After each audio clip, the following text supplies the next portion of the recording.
Good morning, everybody, and welcome to Living Astrology with Janet Hickox. Grab your cup of coffee or your tea, sit back, and let's chat about what is happening up in the stars above. Hello, everybody. It is Friday, finally Friday. Seems like this has been one of those long drawn out weeks. So I'm always thrilled at the end of a long drawn out week to have it be Friday. Yes, indeed. So I hope everybody is having a good day so far, and hopefully everybody has had a good week so far. It has been fairly quiet. I mean, for me, I've been feeling very internal focused, not doing a whole lot in the outer world, kind of feeling more inward. And sometimes that means more journaling. Sometimes that means more writing. Sometimes that just means more quiet time. And that has been my week. So I'd be interested to hear how everybody else's weeks are going. Today, we're going to talk about where the moon is for today and into the weekend. Then we will talk about the weekend transits. And it's not that there's a lot going on this weekend, because there really isn't, but there are some, potential things that might bring some surprises, some unexpectedness. So we want to talk about that.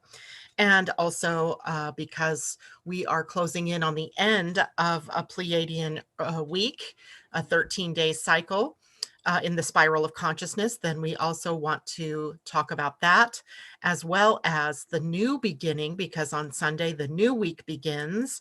And what does that mean for the next 13-day period of time as we spiral up into the consciousness or spiral up in the evolution of consciousness? Good morning, Asa. Thank you for being in the background there. She will take and give any questions that you might have to me. J-Lo, good morning. It's good to see you, and I'm sure other people will be joining us here in the next few minutes. Anyway, let's dive in, shall we? And I guess everybody will just have to catch up to me. I want to make sure we have enough time for all of this today. We start out the day today with the moon in Sagittarius, one of my favorite placements for the moon.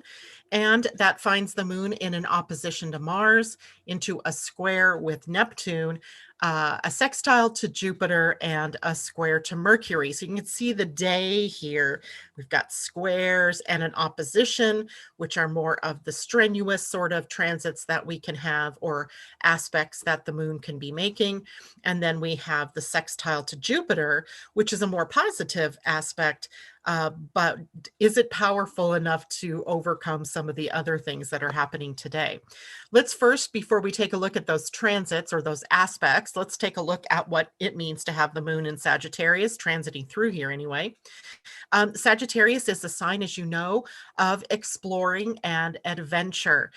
He is the great adventurer with his bow and arrow pointed right at the heart of the galaxy, or the galactic center. He's always aiming for the heart of something, and he's willing to do the exploration necessary to get to what his real issue is, and that is the quest for truth and the quest for freedom, being free to adventure and explore the world around him. And in that is travel. So we may all be feeling a little bit like we want to travel, like we want to get out and about, like we want to go somewhere. So if we are not able to do that based on, the world and what's going on in the world, or in our own personal lives, maybe we just don't have the time right now to go and travel, you can kind of assuage that travel bug by taking a look on the internet for different things, different countries, different cultures, different foods, all those kinds of things that can kind of satisfy that traveler in you. If nothing else, this is a time to get into the great outdoors. The moon in Sagittarius is really in tune with the natural world. And the natural world, of course, means out there, out in the woods, out by the seashores, by the rivers, the lakes, just in parks, outside, right? Getting outside, getting back into connection with Mother Nature. And the moon here is particularly intuitive about places to go that will make you feel filled up, right? That will make you feel better, or that you are recharged. As far as the quest for truth is concerned, Sagittarian energy, they're on the hunt for the big T, the capital T, truths, not the truths that we think we see when we're listening to the news or to people talking. It's the one that we find for ourselves. And beyond that, it's not just the little truths, it's the capital T truths, which means universal truth, right? Universal laws, universal truths, the bigger picture of the natural order of the universe. And I was thinking about this morning because I'm thinking, we get so caught up in what's happening in our day-to-day lives that we totally forget, we lose sight of the fact that there is a bigger organizing truth, and that is that you are the co-creator of this reality. So it's not that what you hear on the news isn't true or that it is true, depending on what news you're listening to and what your particular filter is. It's that you have to remember you're co-creating this reality. You are not just a victim of it. And when you see things in the outer world that you don't like, but that you're focused on, you're in the helping of the creation of that energy. So it makes sense then with the moon in Sagittarius for us to take a look back, step back and, what is it that you are inundating yourself with every day? What is it that you take as truths that are because you're watching a creation in the moment, right? Not that it is true, not that it isn't true. It's that you're in the process of creating that because you're focused on that. So the bigger truth behind all of that would be the fact that you're the co-creator and what you're focusing on is what is being created. So the more you focus on the tragedies, or the more you focus on the conspiracies, or the more you focus on the he said, she said's, the more that you're creating that, you're a participant in that type of energy. But on the other hand, if you're focusing on what makes you happy, if you're focusing on what brings you peace, if you're focusing on being a generous spirit, focusing on helping others, of creating acceptance and tolerance and in loving energy, then that's the truth for you. And that's the truth, the bigger organizing truth behind it, that you're the co-creator of that particular reality. So it is totally our responsibility to mind what it is that we are focusing on. And Sagittarius energy sort of reminds us of that as he's on that quest for true meaning. He's on that quest for philosophy and beliefs and really taking a look at those beliefs that we are holding. And if you want to keep creating the chaos and the separation and all of that, then keep focusing on those things. That is what you're creating in your reality. If you want to focus on love, if you want to see a more peaceful, loving, tolerant world, then you're going to have to focus on the things that make us more peaceful and tolerant and acceptance and loving. So always in our responsibility, always in our ability to change the way that we perceive the world based on what it is we're focused on. In that is also Sagittarian's quest for freedom, right? Freedom is spontaneity. It is in the moment. It is having a positive expectations or a positive view of the world, a more optimistic view of what's going on in the world and your part in it. And then, of course, Sagittarius rules the more mundane things like the law, attorneys, lawsuits, court proceedings, all of that. But as well, the bigger principles behind that, the bigger picture, which are ethics and morals and having a conscience. So Sagittarius can bring us into the level of really choosing integrity over anything else other than immorality, or I don't even like that word. I don't like that word, but I can't think of another word for it right now, where we're looking outside of ourselves for those truths instead of inside of ourselves for that.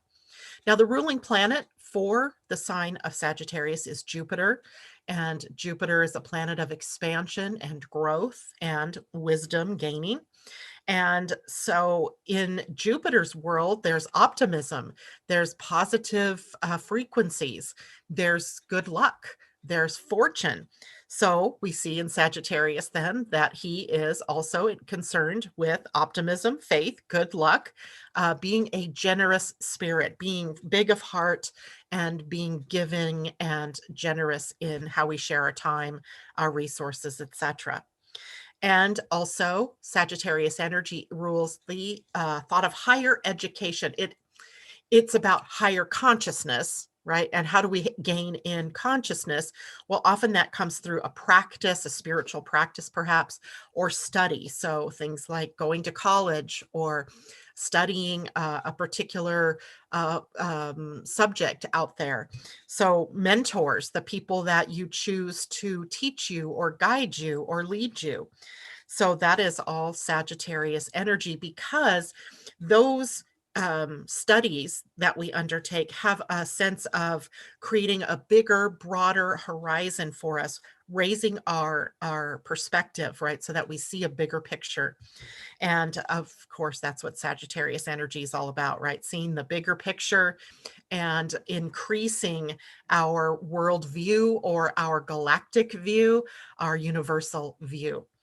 So in the lower extreme, which there's always the lower, we have to take the good and the bad because we run through the whole frequencies of energies. It is the energy of carelessness, where that Sagittarian spontaneity takes us into doing things too fast or without thinking or without having all the moving pieces on the board, and we find ourselves in trouble.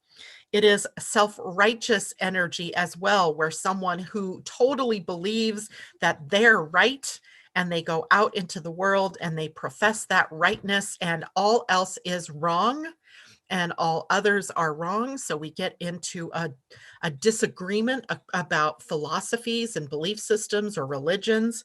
And all of that comes from self-righteousness. And of course, Jupiter's involved here. So the lower expression of Jupiter is often excesses, right? Where we overtalk, we overimbibe, we overeat, we overspend, on and on and on. So we want to watch out for excesses. And because Sagittarius energy is very much about the truth, we may sometimes have a problem with blunt communication.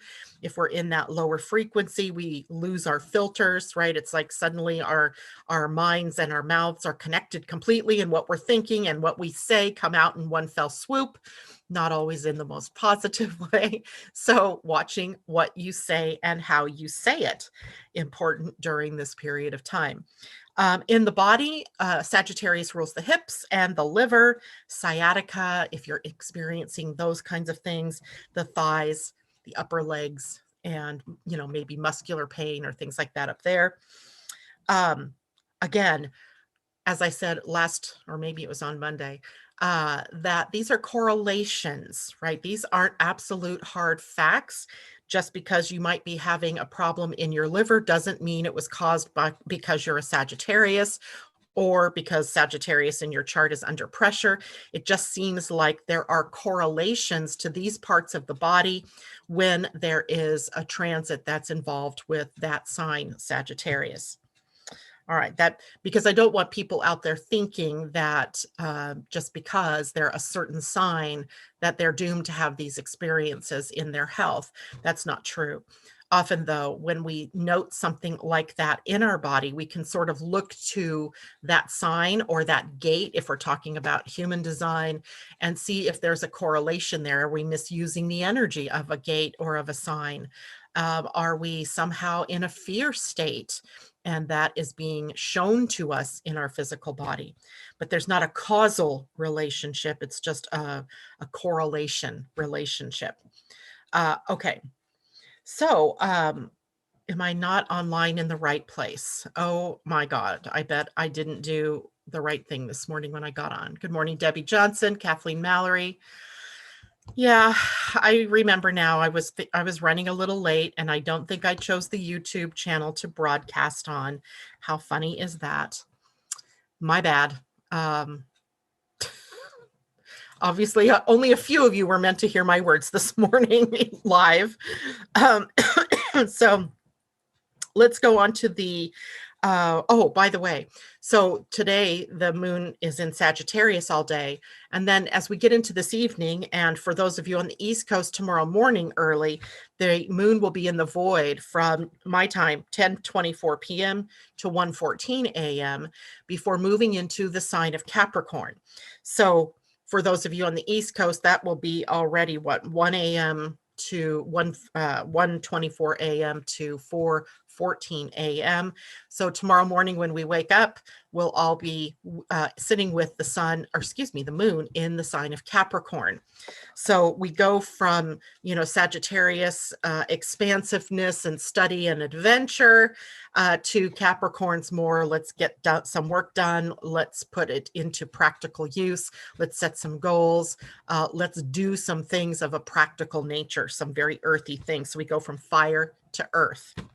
Okay, now we can do the weekend transits. So the biggest transit of the weekend is starting today. Actually, I think it started yesterday for those of us on the West Coast, moves into the day today because it was happening right over the crux of the midnight hour, and will be with us through the next day or two. And that is Mercury in a sextile to Pluto. So Mercury is a planet that we think of for communication, for the mind, but he is also a depositor, if you will, of information. And in that case, he's also someone who's picking up messages and taking those messages on with him into the next connections that he's due to make.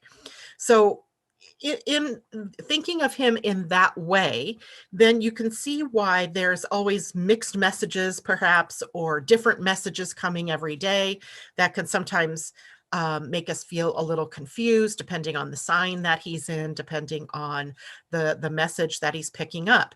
Well, in a sextile being a 60-degree relationship between Mercury and Pluto in this case, he's picking up a message of regeneration and depositing, the potential from Pisces, where he's still at until tomorrow.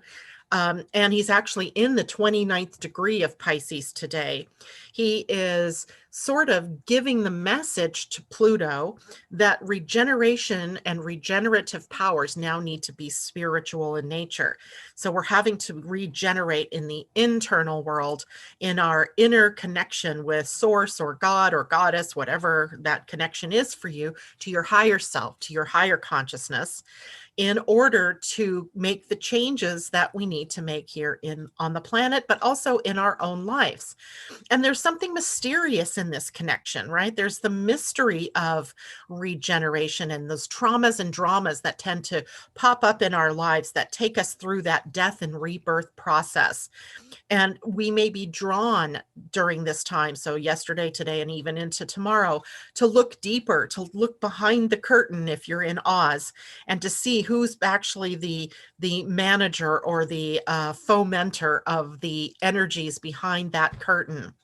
We might also find ourselves more, or our minds at least, more sharp and more depth oriented, digging into some of the deeper things and becoming more perceptive about what it is that we're discerning in that part of our lives. The other tendency here with Mercury in a sextile to Pluto is to dominate others, to use the strength of our will, of our power to control or in some way take over other people's lives or other people's projects, things like that. And using our knowledge and power wisely, we can use power to share what we know and to bring everyone up. But others, sometimes with that power of persuasion that comes up with Mercury in a sextile to Pluto, we can convince ourselves and others to do things that are not necessarily of power or so anyway, we just have to be careful in this particular couple of days to make sure that we're not using power unwisely or getting caught up in other people's power struggles, using your mind to delve deeper to be able to see the real relationship between yourself and others. Now, in human design, which is something I'm going to be doing more and more frequently now, combining the human design of this energy, Mercury is at the gate 36 yesterday, and today he's changing gates. But let's talk about the yesterday gate. He begins this transit at the gate 36, which is about restlessness and boredom, adventure, exploring energy. So he's trying to get us to move up and out into new ways, to stop staying stuck in the old, to sort of take a look and see and what more is possible, because it's about possibilities now. And then Pluto is at the gate 60. He's finally out of that gate 61 up in the ajna, or up in the head, excuse me, where he's been creating the potential for us to all go nuts and crazy and be in psychosis over the crazy making things that are happening in the world. And now he's in the gate 60, which is more about conservation. And it is about limiting ourselves to what is the correct path. So the restlessness and boredom that Mercury brings to the picture may see us like spreading out into all different directions and hopping and jumping at other people's becks and calls, doing things that aren't in our own best interest. But Pluto here saying, whoa, whoa, whoa, be careful that you're focusing your energy on what it is that's most important to you, right? That not to let the outer world or the energies of the people around us dictate to us and distract us. That's, I guess, another word we could look, that can distract us and create turbulence in our life, upsetting the day, upsetting the way that we have thought things should go. Now, a part of that, we need to be open. We need to be a little bit, mutable, versatile, adaptable to the changing circumstances. But we have to be able to discern here between what is a distraction and what is a true need or a true thing that we need to be involved with. Now, that's transiting over into new gates as we move into tomorrow.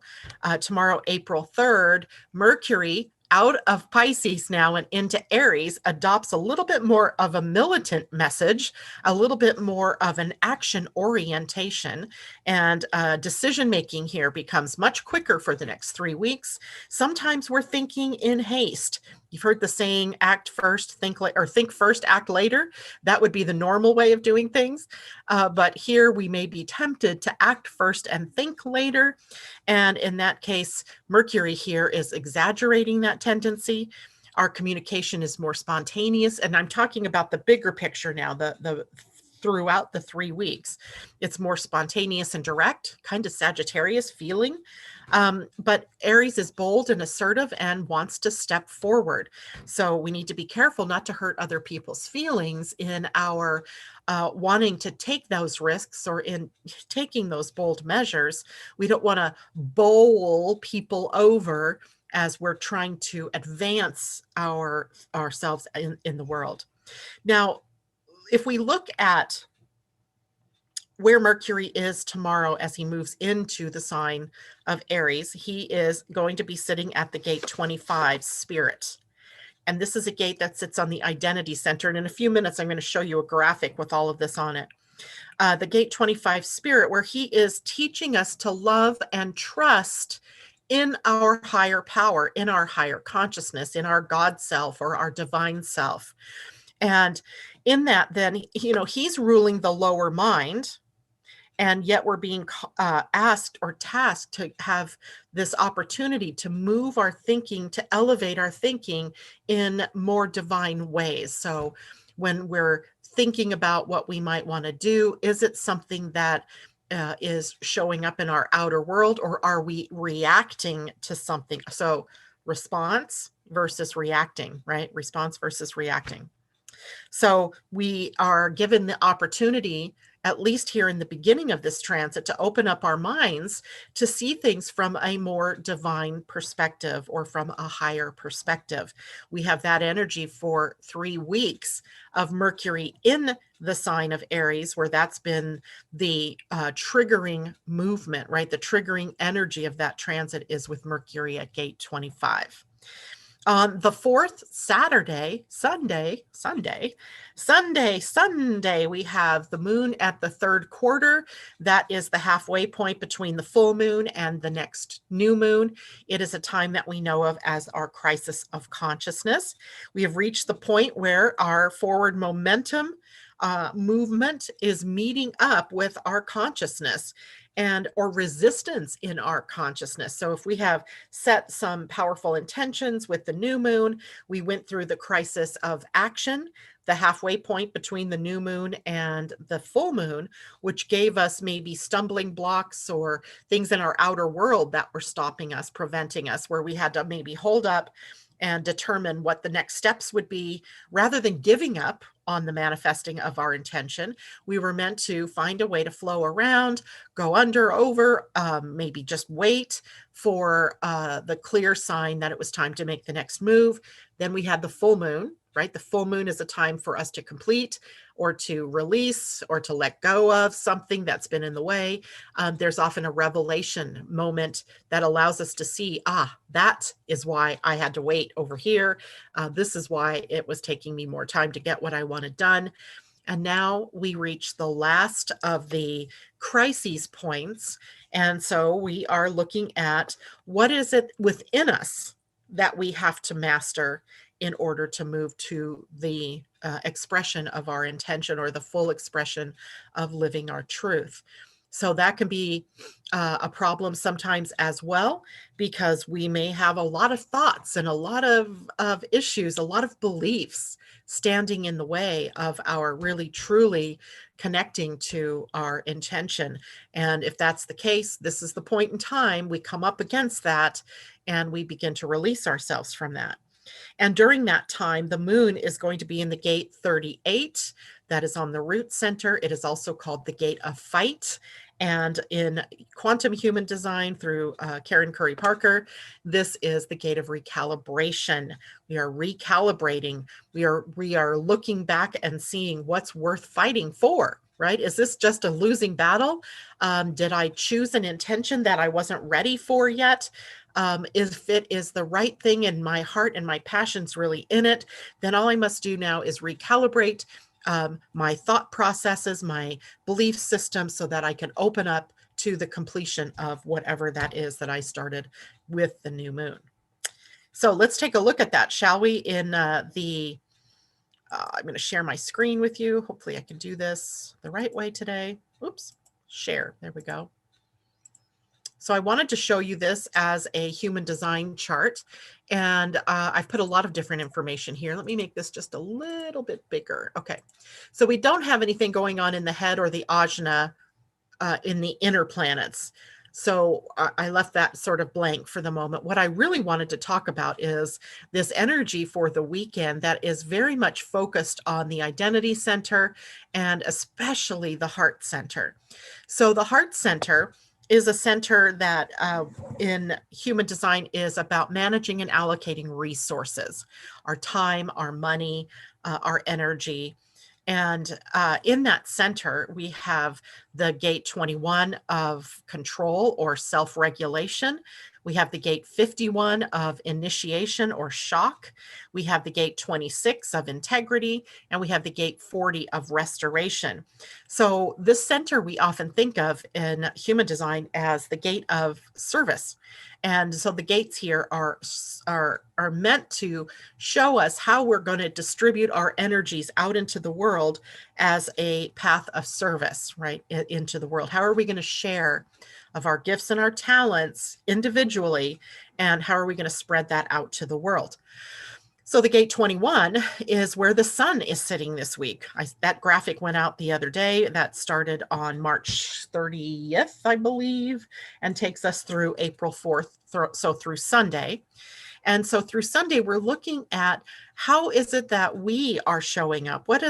How are we meant to show up in sharing of the resources?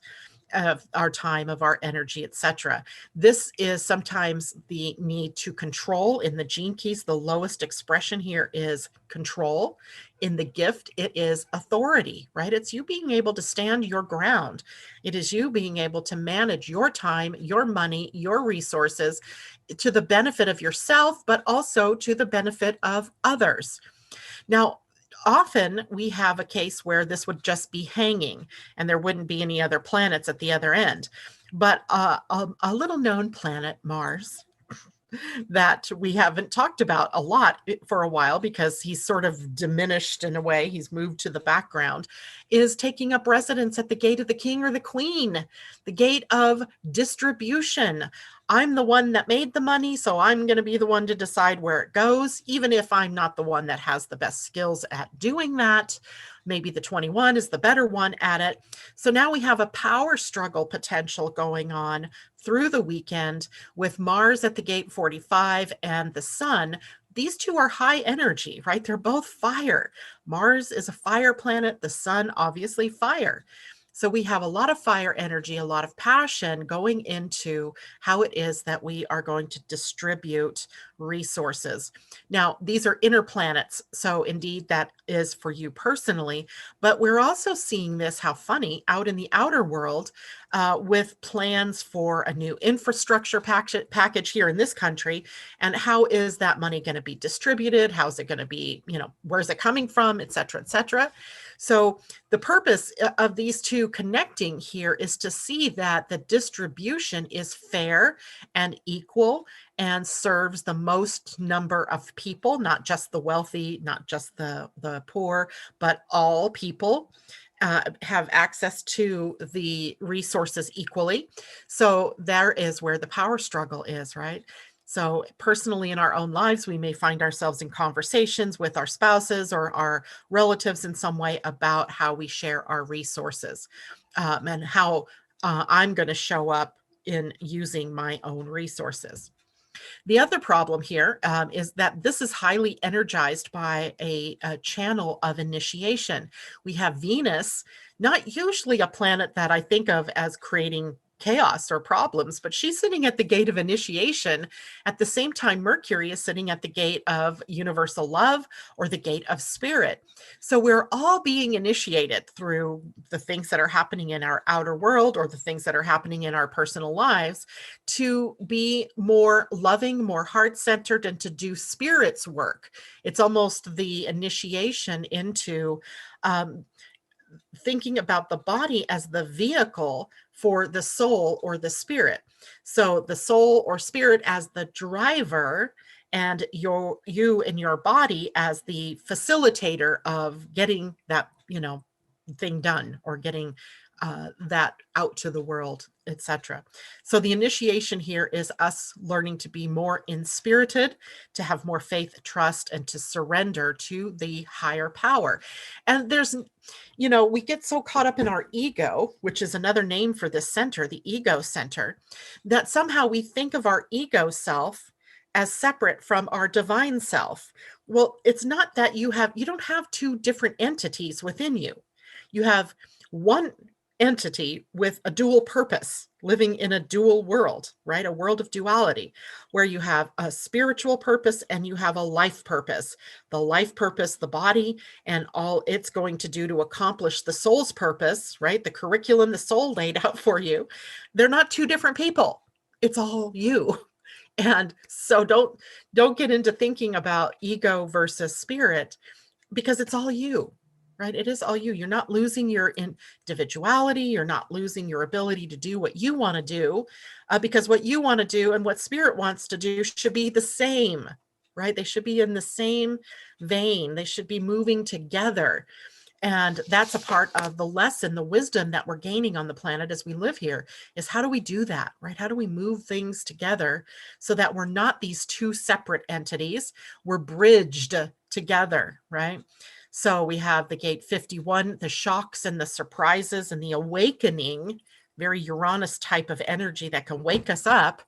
Venus telling us here to align with our values, right? To have right relationships, to, in a way, follow the pathway of your heart, right? This is the heart center. And then Mercury here communicating the message of spirit, and the value of living an inspirited life. And then let's see if I can bring this up. We also have Earth this week at the gate 48. We're talking about that on Monday. The gate 48 is the gate of wisdom. And here is where we demonstrate our mastery in the world in a way that is right for us, right? So Earth here saying, this is what you have to have done first in order to get to the self-regulation of the sun, the highest expression of the sun. In this case, in the gene keys is valor, right? That almost sounds like having been on a quest and achieved so much, right? Gotten to the pinnacle, and the Earth creating the wisdom for us to get there. And I wanted to show you where the crisis of consciousness, where the moon is on Sunday. It is at the gate of the visionary. And here we have interesting energy here as we're recalibrating what it is that is worth fighting for. This is the gate often in traditional human design that's called the gate of struggle, or the fighter. Sorry, the other one is the gate of struggle. It connects to struggle, but it's the gate of the fight.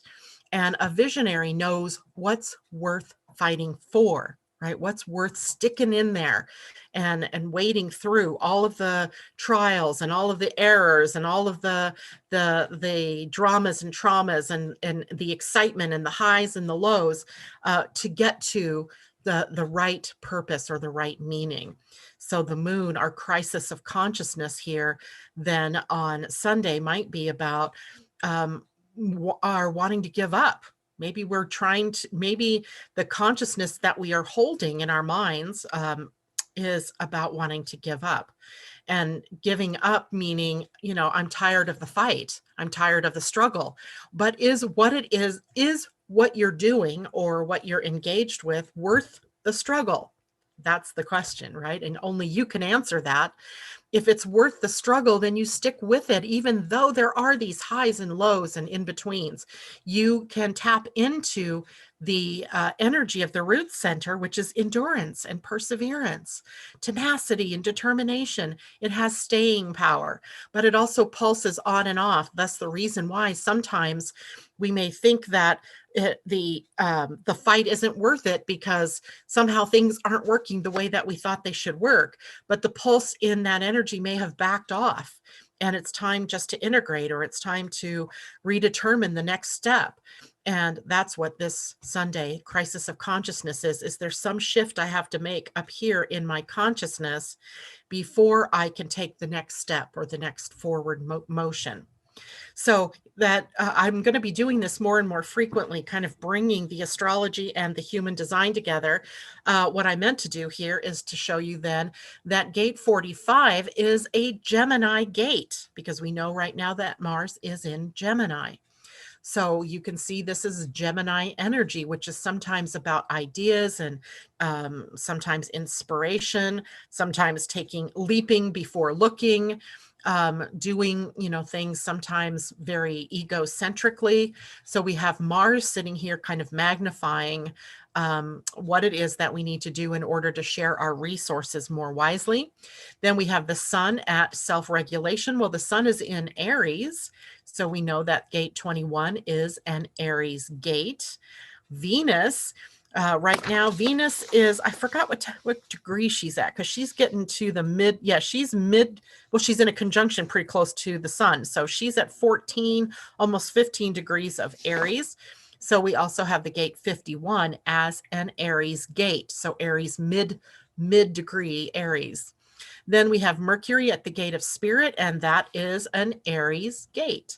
So we have Aries, we have Aries, we have Aries, and we have Gemini. So here, these three centers, at least in these gates, have that Mars-driven sort of energy in them.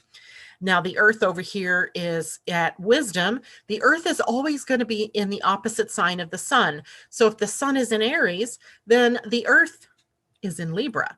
So the gate 48 is a Libran gate. And then Down here with the moon, we know the moon is going to be in the sign of Capricorn on Sunday. So we have the crisis of consciousness in a Capricorn gate, the gate 38 at the visionary, right? The ability to hold to the vision of success or hold to the vision of purpose and the adaptability of what it is that you're doing to contribute to the whole, to the collective. So they were kind of weaving in astrology, human design, and even the gene keys in this case. All right, questions. Hold on here. I'm going to stop sharing my screen because I saw Asa pop up with a question here. And Face ID. Okay. Oh. This is what I want you to know. You have chosen to arrive here on Earth, and you have a tremendous... Well, that's a good message. Okay, Asa, where are you? All right, there we go. J-Lo, would you say if we have Mars in a water sign, it will help us with balancing better?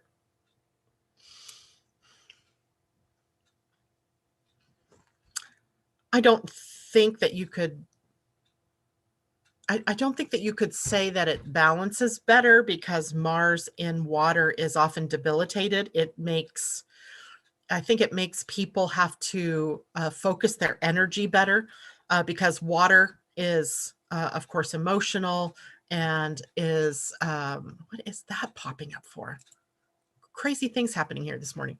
So, but water and fire together create steam, and you can put steam to work for you. So in a way, maybe it is a bit of a balancing act. It's about being able to bring the two elements together and then put the result into working motion. Because typically water and fire, water puts out fire, right? Mars is fire, and Mars in a water sign is a bit debilitated. It's slogging through, it's slowed down.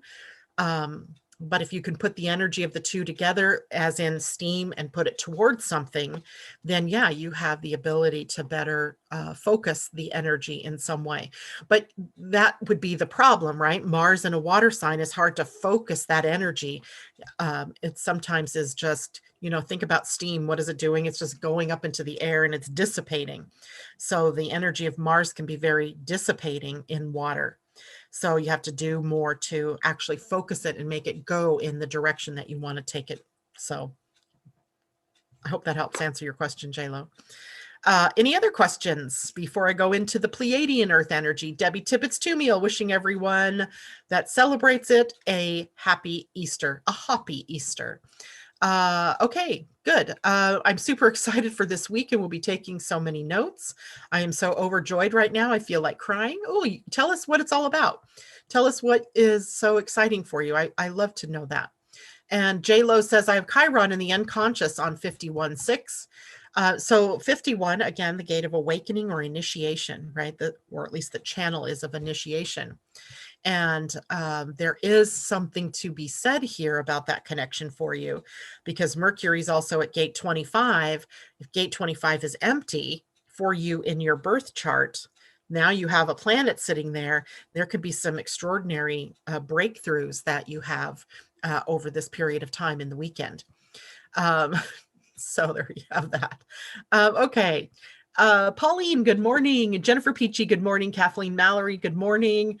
Yes, I know I'm probably broadcasting on the wrong YouTube channel, which is going to cause me no end of trouble later when I go to produce the video. So maybe Asa, one of our next projects together is to figure out how to take down that other channel because it's driving me nuts that it's even out there. Okay, let's take a look now at the, and if you have questions, still feel free to put those in there and Asa will get them to me. I want to take a look now at the Pleiadian-Earth calendar. So I know most of you know about it, but if you're new and joining us for the first time, I'm talking about the Pleiadian-Earth energy calendar put out by Pia Orlean and Colin Baird Smith, based on their connection to Larkma, the Pleiadian group that they channel. And so here we are now, we're in the month of April. The first energy in April is going to be 1 transcending. And that means the next day I have my spiritual birthday because I was born at 2 remembering. You all have a spiritual birthday as well as your solar return birthday. So the solar return, of course, is when the sun comes back to the same position it was when you were born by degree of the astrological or the zodiac. But in the Pleiadian calendar, you also have an earth sign that you were born on, or a day sign. And when the movement of the calendar takes us to that next spiral of consciousness, you're beginning a whole new spiritual birthday, right? A spiritual, the advent of a new spiritual round. And in the Pleiadian calendar, just like in the Mayan calendar, this is a 260-day calendar. So you take the 13-day week, but times that by the number of day signs, which are 20. 13 times 20 is 260. So we have a birthday every 260 days, a spiritual birthday every 260 days, with a solar return birthday every 365 days, because that's based on the solar year instead of the Pleiadian calendar, which has maybe a stronger correlation to the moon and not the sun. So in that case, today we are at 12 planting. Planting energy in the Mayan calendar was Kan. It was represented by a little seed, like a little seed of corn. And so the idea was that planting of ideas or planting of a seed of corn was going to lead to the blooming or the harvesting of something at some point in the future. The energy of the number 12, the universal energy of 12, is about understanding. So understanding what is being planted right now, and being willing to wait to see the results, to nurture the seed and to watch its growth and its evolution, and then be able to harvest it at some point in the future. But understanding is more of the mind, and planting is more of the physical world, doing something. So what is the idea that's being seeded for you to express out in the world? That means that tomorrow, then, we are at the last day of the week. We are in the ascension number of 13.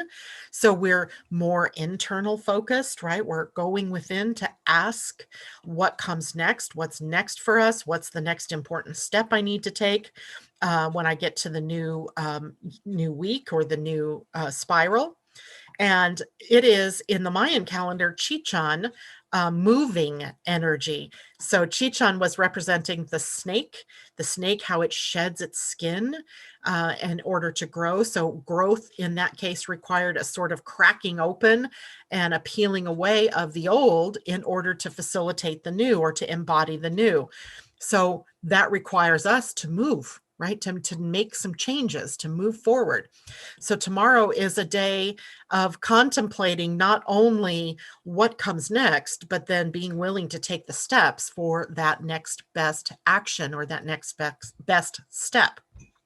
Then on Sunday, we come to the new spiral, and that begins at 1 transcending. So transcending what? Right? That was a question I started asking here because that is the day that begins the week for me in my own birth, right? So going back to that umbrella energy or that overlighting energy gives us an idea of what we've incarnated into. And for us as transits, we're looking at what is the umbrella energy for the week? What are we spiraling towards? And what we're transcending here is our limited ideas and our limited modes of thinking, our paradigms that we refuse to yield, right? That we refuse to let go of. So here we are transcending our limited ideas of who we are, of what we can do, of what our truths are. And we are, for the next 13 days, then moving through that transcending energy through all of the different signs that we'll go through in the next days. This is about having devotion to the ultimate truth. And we were talking about that already when we started the morning, talking about the moon in Sagittarius, the quest for the ultimate truth, right? The greater organizing principle, the universal laws, the universal truths, not the limited human truth, not the truth of what some news person says versus what some other news person says, but the bigger truths out there, right? So here we see a whole 13-day period where we're going to be devoted to seeing the bigger truth, right? The bigger think about this, seeing the bigger, the invisible lines of connection, right, that are moving us in a direction. So if we're tuned in, if we're sensitive enough, and most of us are, if we really get to it, we're sensitive enough, we can read the energy of the direction that the energy is moving in. And where is that taking us? That is in through to transcending, right? Transcending the old truths, transcending the old modes of thinking. And there's often chaos and turbulence in that as well. But at least for this next 13 days, we're dealing with what's changing and moving within you, right? Personally.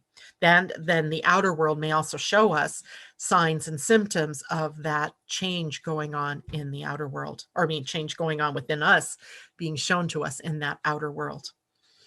Okay. That is it for me today. Anybody have questions that they want to ask about anything? Let me know. I think what I'll do, because I have time, a little bit of time, is to draw a card for us. I'm going to choose an animal.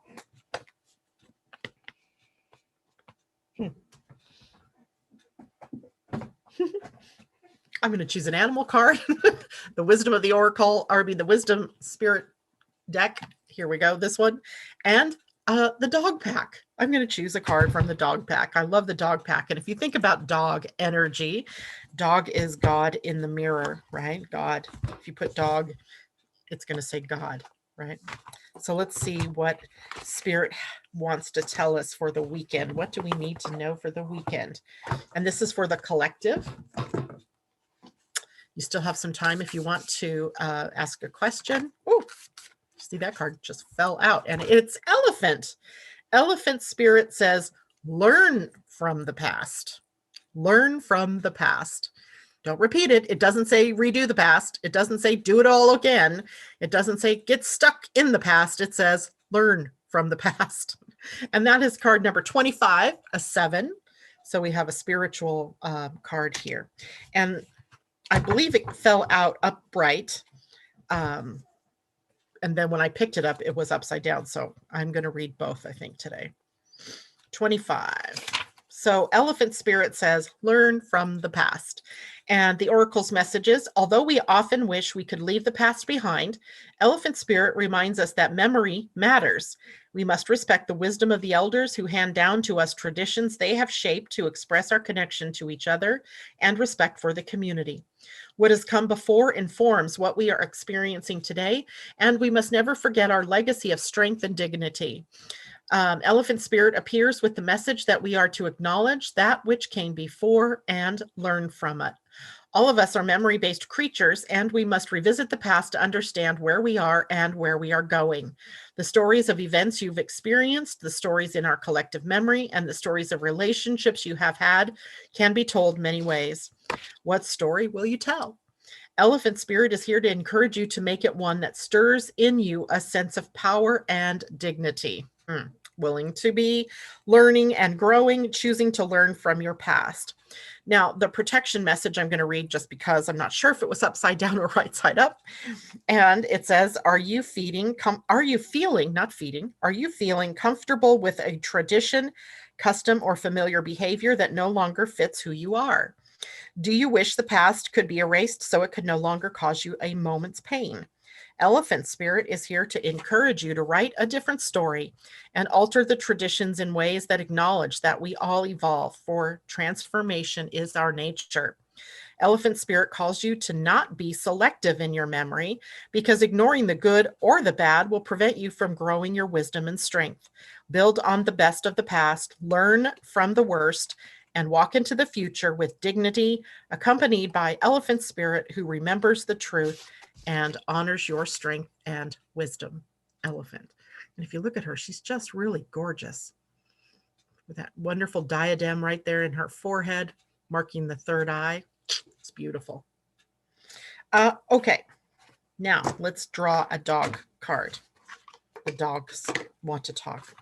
Who let the dogs out? All right, and this again will be for the collective, and it will be, what do we need to know this weekend? Ooh. We need to know Great Dane leadership. Great Dane leadership.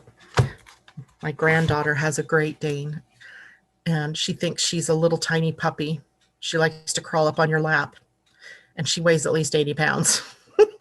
Great Dane, leadership. And let's see, Great Dane. Be open to the vibrant and powerful energy of the Great Dane. You have learned from your mistakes and taken stock of your limitations, which has produced an ability to make wise decisions. This knowledge affords you the opportunity to influence others' lives in a positive direction. You are now able to draw on this energy without arrogance, which has made you a decisive leader. You are a good negotiator, and people depend on you for your wisdom and sound advice. You are grounded and stable and have a larger than life attitude, which makes others feel like anything is possible. Leadership is living what you believe despite the consequences. Great Dane advice. The whole point of being alive is to evolve into the complete person you were intended to be. And that's a quote from Oprah, the dog pack. These cards are beautiful. These are by Leslie Zuber, and you can get these just, I think you can email her and get your own deck, and I'll post that in the description below the video. Great Dane. Great Dane. All right, guys, questions. I didn't see where my phone went here in this mess. All right, well, I'm just going to check in. I'll go because I don't know where I put my phone now. Kathleen says, I love that dog pack. I love the message. So everybody seems to be doing good. If you have questions, you can always email them to me, or underneath the video here is a place for comments and so forth. If you are enjoying the video, please hit the thumbs up button and share with your friends. And if you haven't yet done so, subscribe. That's it for me today, guys. Have a wonderful weekend. I'll see you on Monday morning. Bye for now.